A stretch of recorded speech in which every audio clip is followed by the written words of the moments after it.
What's up mga pangat? Magandang umaga sa inyo lahat sa buong mundo, sa Pilipinas, lalo na. At dito actually is alas 8 ng umaga. Katapos lang natin mag-workout, no?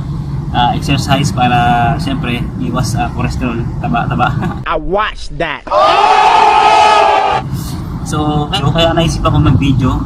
Nais ko lang i-share sa inyo ang isang kagandahang loob ng ating kababayan dito sa kahabaan ng Murakabat, kung makikita nyo, yan. So, basically, sa Dubai is open na ang lahat, pati ang mga beach, ang mga pasyalan, ang mga malls. So, back to normal na. Bagamat back to normal na, hindi pa rin inaalis ng gobyerno na yung keep distancing sa mga pampublikong sasakyan at pampublikong establishmento. At saka kung mapapansin nyo, nakamas pa rin ako. Pag hindi ka basang-basa, nagpawis. Kung hindi ka nag-wear ng mask, meron tayong fine. Siyempre, mahal pa rin, sa 3,000 dirhams. Ano lang, pag nakita ko ng pulis na nakaganto, magbabayad tayo ng 3,000 dirhams. Nagamat normal lang lahat, hindi natin maiaalis na meron pa rin sa mga kababayan natin na na-stranded dito sa Dubai na mga walang trabaho, mga na-terminate, mga na-cancel ang visa. Hindi sila makauwi sa ating bansa dahil nga nagawa ng COVID, no? Siyempre, kakulangan na rin ng pinansyal. Pagamat ganon, may mga kababayan tayo na mga ilan-ilan na nagmamagandang loob na mag-offer ng kanilang munting tulong, no, sa ating mga kababayan. Actually, hindi munting tulong ito kasi malaking tulong ito kasi everyday nilang ginagawa ito dito sa kahabaan ng Murakabat. Actually, hindi lang to dito sa Dera, no, maging sa Satwa nakakarating sila para lang magbigay ng pagkain, luto na, no? Free food, kakainin mo na lang, rin hapon sila nagbibigay ng mga pagkain. Sa ating mga kababayan, maging sa ibang lahi o sa ibang nationality, nagbibigay din sila ng libreng pagkain. Gusto ko lang i-share sa inyo ang kanilang kabutihang loob.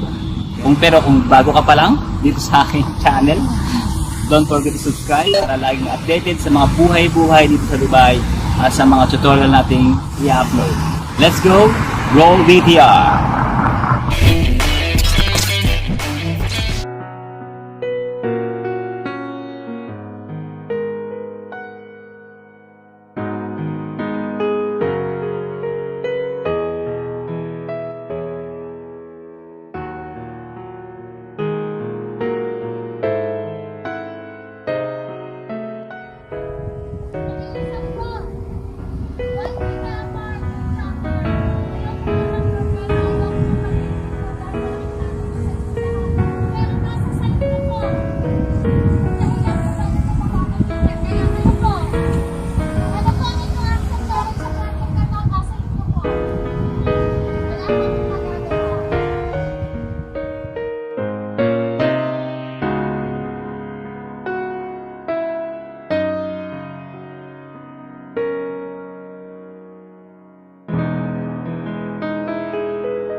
So yung mga pangalay ito po tayo ipapakita natin sa inyo.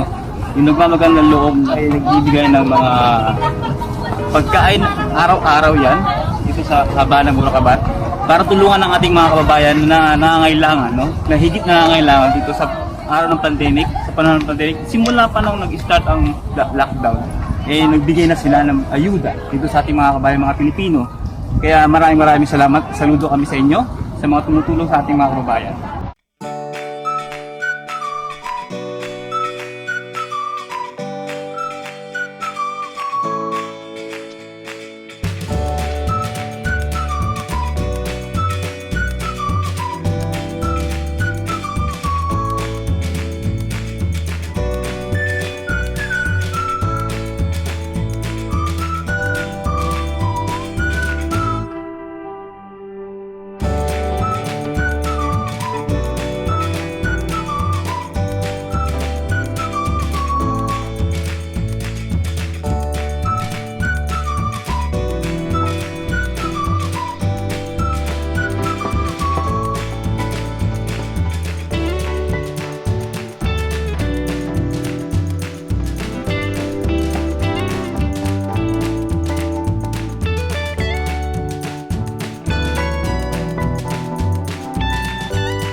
Kaya mga pangat mo, narito po kami sa harapan ng Moorookabat, sa kahaba ng Moorookabat. Kitang-kita niyo po ang ginagawang kabayanihan o kabutihan ng ating kapwa ng mga Pilipino dito sa Dubai.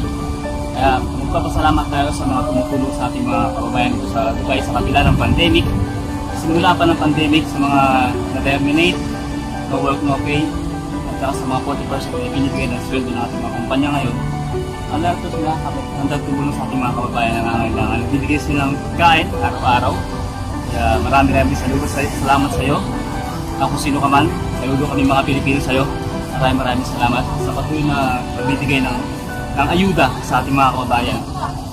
Maraming salamat.